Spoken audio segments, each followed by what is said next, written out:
Yo, what's going on, guys? I'm just doing a quick little video today.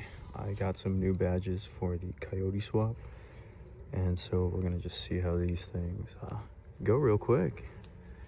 And yeah, we're actually gonna be doing the seatbelt covers. Not even covers, I don't even know what these are considered. You know, I actually enjoy these. I think they actually look pretty nice.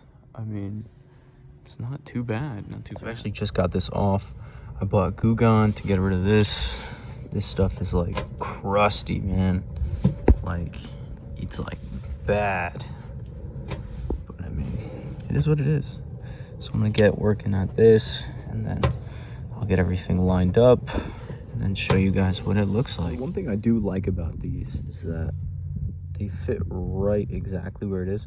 The one problem I don't like is how tall they are.